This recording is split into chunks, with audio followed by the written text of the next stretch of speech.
अस्सलामुअलैकुम वरहमतुल्लाहि वबरकातुहू।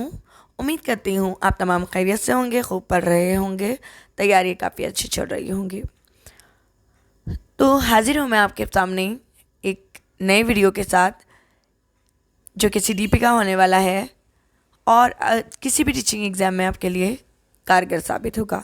ये स्पेशली उर्दू मीडियम के बच्चों के लिए है। तो इसमें हम प्याजे ने जो स्कीमा और एसिमिलेशन, एडाप्टेशन, एकोमोडेशन जो भी इस तरह के दिया है तो इसको हम देखने वाले हैं। ठीक है, तो जीन प्याजे जो थे वो एक स्विस साइकोलॉजिस्ट थे। प्याजे को तिफ्ल बाबाए नफ्सियात भी कहा जाता है, यानी कि फादर ऑफ साइकोलॉजिस्ट। तो अगर आपसे पूछा जाए कि father of psychologist, child psychologist कौन है, तो उसमें किसका नाम आएगा? जीन प्याजे का नाम आएगा। ये कंस्ट्रक्टिविज़म का पैरोकार थे, इसके लिए इनको रेडिकल कंस्ट्रक्टिविस्ट कहा जाता है।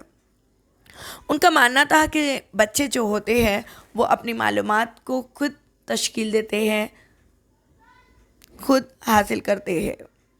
इन्होंने जो बुनियादी तस्वुरात दिए थे वो अहमियत के हामिल है। सीटेट में इनसे सवाल आता ही आता है। तो देखिए, सबसे पहला जो उनका तस्वुर था, बेसिक जो टर्म था वो था स्कीमा। स्कीमा को उर्दू में कहेंगे ज़हनी खाका। तो प्याजे के मुताबिक छोटी छोटी इकाइयाँ मिलकर एक बड़ा तस्वुर तैयार करते हैं। कौन? बच्चे। जो मालूमात हम हासिल करते हैं वो हमारे दिमाग में छोटे छोटे हिस्से में या कमरे की शक्ल में जमा होते हैं, जिसे प्याजे ने स्कीमा कहा है कि जो छोटी छोटी इन्फॉर्मेशन होती है उनको एक छोटे छोटे कमरों की शक्ल में या पैकेट की शक्ल में हम अपने जहन में क्या करते जाते हैं? जमा करते जाते हैं। तो जो पैकेट ऑफ इंफॉर्मेशन होते हैं छोटे छोटे, उनको क्या कहते हैं? हम स्कीमा कहते हैं। मिसाल के तौर पर अगर बच्चे ने किसी फल को या किसी शे को देखा, तब बच्चा उस शे का खाका अपने दिमाग में महफूज कर लेता है। जैसे कि अगर मिसाल के तौर पे सेब बच्चे को दिखाया जाए तो वो सेब देखकर बच्चा कहेगा कि ये लाल रंग का होता है। ठीक है, इसकी शक्ल इस तरह से होती है। तो उसने स्कीमा बना लिया, इन्फॉर्मेशन को इकट्ठा कर लिया कि सेब लाल रंग का होता है, इसका टेस्ट इस तरह से होता है या देखने पर। तो अगर उसे दोबारा सेब दिखाया जाए तो वो फटाक से कह देगा कि ये क्या है? सेब है, क्योंकि उसने अपने दिमाग में इंफॉर्मेशन इकट्ठा करके रख ली थी। तो ये होता है स्कीमा। ठीक है, उसके बाद दूसरी जो टर्म है वो है एडेप्टेशन, जिसे उर्दू में मुवाफ़क़त कहा जाता है। प्याजे के मुताबिक एक मरहले से दूसरे मरहले में मुंतकली क्या कहलाती है? मुवाफ़क़त कहलाती है। यानी कि थोड़ी इन्फॉर्मेशन हमारे पास थी, उसमें हम थोड़ी और ऐड कर देंगे तो वो क्या हो जाएगी? एडेप्टेशन हो जाएगा।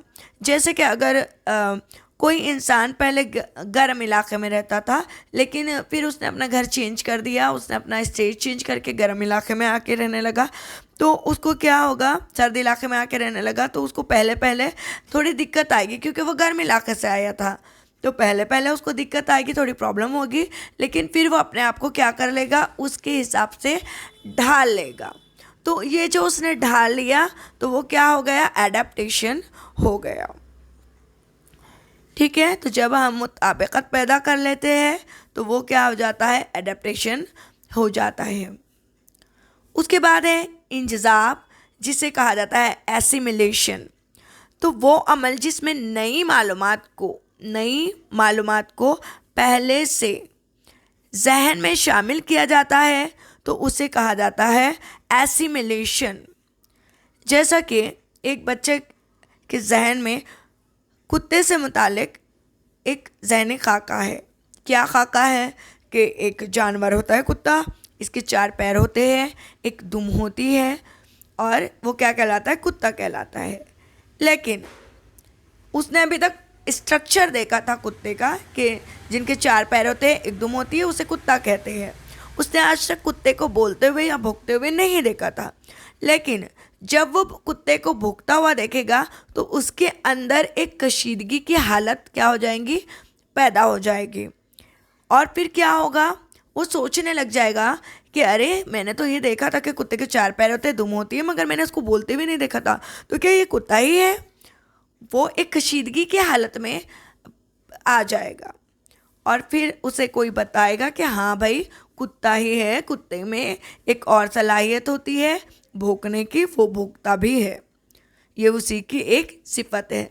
तो उसके पास मालूमात पहले थी, उसमें उसने और नई मालूमात को क्या किया, अब इकट्ठा कर लिया, अपने जहन में डाल दिया। अब तो फिर क्या हो गया है, वो उसमें इंजज़ाब हो गया है। नई मालूमात, पुरानी मालूमात ने नई मालूमात को उसने क्या कर लिया है, इकट्ठा कर लिया है। तो वो क्या हो गया है, एसिमिलेशन हो गया है। अब देखते हैं हम एकोमोडेशन यानी कि मुताबिकत। जब ज़हनी खाके में पहले से महफूज शुदा मालूमात नई मालूमात में कोई मदद नहीं देती है तो ऐसी हालत क्या कहलाती है, मुताबिकत या एकोमोडेशन कहलाती है। पहली हालत में क्या था कि हमने उसी मालूमात में एक नई मालूमात ऐड की थी उसी के मुतालिक, ठीक है। लेकिन जब एक पुरानी मालूमात है और दूसरी जो नई मालूमात है वो उससे मुताबिकत नहीं रखती, उससे सिमिलर नहीं है, तो वो क्या कहलाएगी, एकोमोडेशन कहलाएगी। जैसे कि एक बच्चा कुत्ता है, कुत्ते की मालूमात हमने ली थी, कुत्ते की मिसाल ली थी पहले, तो कुत्ते से मुतालिक मालूमात रखता था कि कुत्ता के 4 पैर होते हैं, एक दुम होती है और वो भूखता है। लेकिन फिर क्या होता है, वो बिल्ली को देखता है, अब बिल्ली के भी 4 पैर हैं, लेकिन जब वो बिल्ली की आवाज़ सुनता है तो फिर उसमें कशीदगी की हालत पैदा हो जाती है, डिसइक्विलिब्रियम पैदा होता है कि अब ये क्या है भाई नया। तो फिर उसको मालूमात वो हासिल करता है और कोई बताता है या कहीं से मालूमात हासिल करता है कि ये कुत्ता नहीं है बल्कि ये एक दूसरा जानवर है जिसे बिल्ली कहते हैं, और बिल्ली की खुसूसियात को वो जानता है तो उसके दिमाग में क्या होता है, एक नया जहनी खाका बनता है बिल्ली के मुतालिक। तो फिर इसको क्या कहेंगे हम, एकोमोडेशन कहेंगे। इसने क्या किया, पुराना खाका दूसरा था और एक नया खाका तैयार किया, तो नया खाका तैयार हुआ, पुराना अलग था, नया खाका उसने दूसरा बनाया, तो ये क्या होगा, एकोमोडेशन। और एसिमिलेशन में क्या हुआ था कि खाका वही था, बस खाके में एक नई इंफॉर्मेशन को ऐड की गई थी, दूसरा खाका नहीं बनाया गया था। तो ये दोनों में फ़र्क है।